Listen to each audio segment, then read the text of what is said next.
Hi friends, இன்றைக்கி நம்ம வந்து மைதா மாவில் கச்சாயம் செய்யலாம்பா. கச்சாயம் எப்படி சொல்கிறதுன்னு பார்க்கலாம் பாருங்கள். நான் இந்த கப்பில் வந்து ஒரு கப்பு மைதா மாவு எடுத்திருக்கேன்.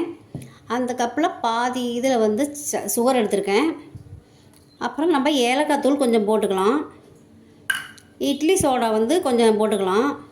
இது வந்து ஒரு ஈவினிங் ஸ்நாக்ஸ் மாதிரி, அதாவது ஸ்நாக்ஸ் இல்லாதப்போ சடனாக செய்யலாம். இப்போ பாருங்கள், நான் வந்து இந்த மைதா மாவை இதில் கொட்டிக்கிறேன். இதில் போட்டு சர்க்கரையும் வந்து அதிலே போட்டுக்கலாம். ரொம்ப ஈஸிங்க, 3-4 பொருள் தான். ஏலக்காய் தூளும் இதிலே சேர்த்திக்கலாம். அப்புறம் சோடாப்பு வந்து கொஞ்சமாக சேர்த்திக்கிங்க, நிறைய போட்டுறாதீங்க. இவ்வளோ தான் போட்டுக்கலாம். இப்போ கொஞ்சமாக தண்ணி விட்டு நம்ம கொஞ்சம் கொஞ்சமாக அப்படியே பிணைஞ்சிக்கலாம்.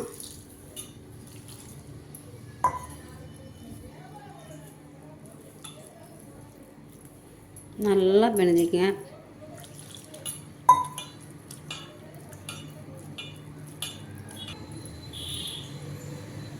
பாருங்கள், மைதா மாவு நல்லா நம்ம வந்து பிணைஞ்சிட்டோம்.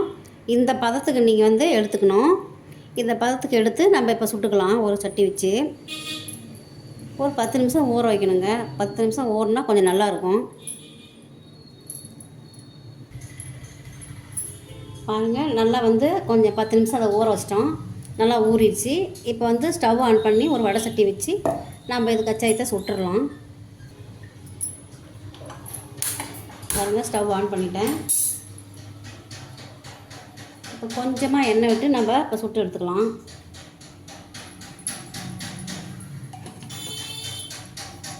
நல்லா எண்ணெய் காயட்டும், அதுக்கப்புறம் நம்ம சுட்டுக்கலாம்.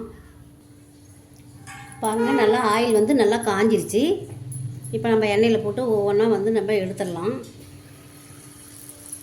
இதில் வந்து நம்ம வாழைப்பழம் கூட போட்டு பிணைஞ்சிக்கலாங்க. அது கொஞ்சம் அந்த வாழைப்பழம் இல்லை, அதனால் நான் விட்டுட்டேன். இப்போ வந்து ரவையும் போட்டு செய்யலாம். நம்ம எது நமக்கு இது பிடிக்குதா, இது இந்த மாதிரி செஞ்சுக்கலாம், அது பிடிக்குதா அந்த மாதிரி செஞ்சுக்கலாம். ஆனால் இது பாருங்கள், நல்லா பந்தாட்டம் வருது. நல்லா பூரி மாதிரியே பாருங்கள், நல்லா உப்புது. இப்போ திருப்பி போட்டுக்கலாம்.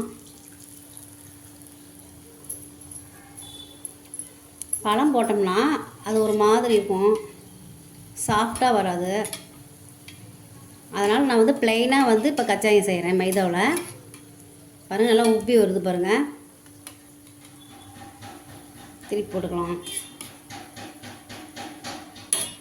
திருப்பலாம் திருப்ப மாட்டேங்குது.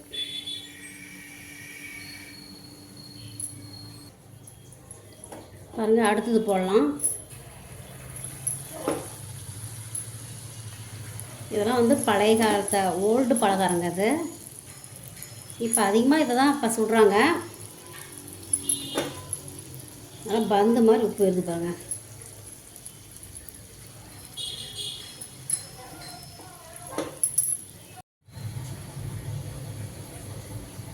பாருங்கள், எல்லாமே நம்ம சுட்டு எடுத்துட்டோம். இதெல்லாம் கமுத்தி போட்டு நம்ம இதை எடுத்துடலாம்.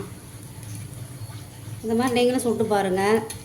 ஈவினிங் டைமில் வந்து நம்ம ஒரு டீ வச்சு இது மாதிரி நம்ம செஞ்சு சாப்பிட்லாம்.